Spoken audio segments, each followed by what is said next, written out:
Probably like every practice that first week. Still hurt a bunch, and like I just wasn't swimming very much.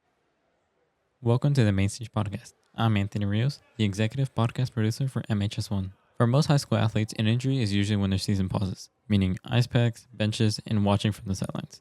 But not for Hudson Phillips. The first day after that, I was in the water for 15 minutes out of the hour and a half. And then it got up to like maybe 40 by the end of the week. 15 minutes out of 90 seems short, but it wasn't because Hudson wanted to quit or anything, but because that's all his back would even allow. Even though swimming can be very physically demanding, surprisingly, that's not where his injury even came from.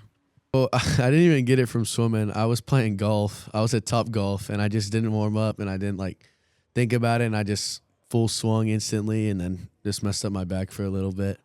The injury wasn't really dramatic, season-ending, nor was it even swim-related, but that's not Hudson's story. Growth is. Hudson Phillips is a sophomore student who competes in our McKinney ISD varsity swim and dive team. He's known for his determination and outstanding performances. He swims one of the most physically demanding events, the 200 and 500 freestyle. I swim, for high school, I swim like mainly the 200 free and the 500 free. Distance freestyle demands for qualities like efficiency, endurance, and control, even if they get fatigued. And over the past year, Hudson has done exactly that. Last year, in October, he broke a 20-year-old school record by 2 seconds, which might not seem like a lot, but it's actually really impressive. In December, he placed first in both the 100-yard freestyle and the 200 individual medley. In January, he placed first in the 200 medley and second in the 200 freestyle relay. And recently, he competed at UIL regionals and became a regional champion. He is now headed to state. Success like this doesn't appear overnight, but it's built continuously with daily practice.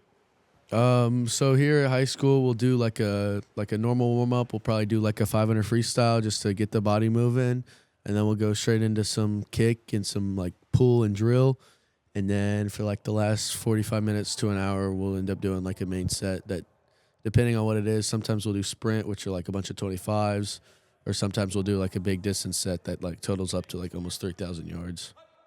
Most people can hardly complete a lap in the pool, so to practice doing almost 3,000 yards is really impressive. But Hudson and his team have gotten used to it. Oh, Hudson Phillips? He is a definitely motivated swimmer. He works hard and he races harder. Does not like to lose in the water. What can I say? Coach Jeff says athletes like Hudson understand that improvement doesn't happen with perfect conditions, and that includes injuries. Injuries are arguably inevitable when it comes to competitive sports, and according to Coach Jeff, they're not just obstacles but part of the process. Athletes are athletes. What they do is purposely hurt their body or train their body, and injuries are a part of the deal. And as hard a work as they put in the water, they put into the healing process so they can get back to training. Every athlete experiences setbacks, but growth comes from those moments. And Hudson agrees. Even if you get injured, whether it's like minor or major, like you'll go back and then you'll be better than you were before that. And he was. Since that week of limited practice, he's greatly improved and has only gone faster, where he's accumulated so many points to where he's ranked 11th in Texas for males of the 2028 graduating class. But even before his injury, Hudson still faced a different kind of setback. Like many athletes do, he faced doubt. I definitely was like on the verge of quitting back in, I think it was going into 8th grade. I really like wanted to quit. I wanted to play basketball. I wanted to play baseball. Like, I don't know. I just didn't really want to swim anymore. For a student athlete balancing school, training, and competition, that's a commitment many would struggle to maintain. Regardless, Hudson stayed, which changed his perspective.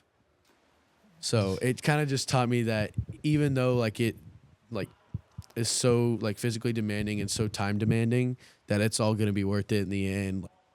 Hudson hopes to continue swimming into college, reflecting his years of discipline and sacrifice, which for him will validate the years of early mornings and practices. But his goals don't stop there. He even expresses his desire to one day compete at the Olympic level.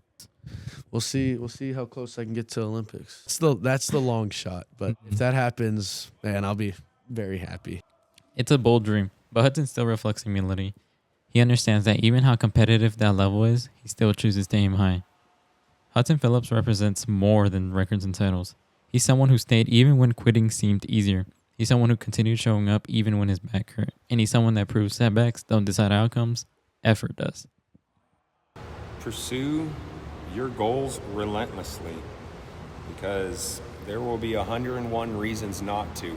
And if you focus on everything and all the reasons not to work out hard, all the reasons not to wake up early, all the reasons to be uncomfortable, if you focus on those, you'll surely find them.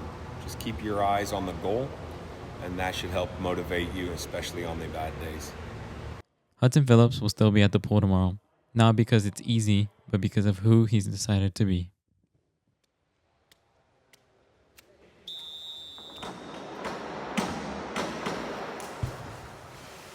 That's it for the Main Stage Podcast. Stay tuned for our next episode.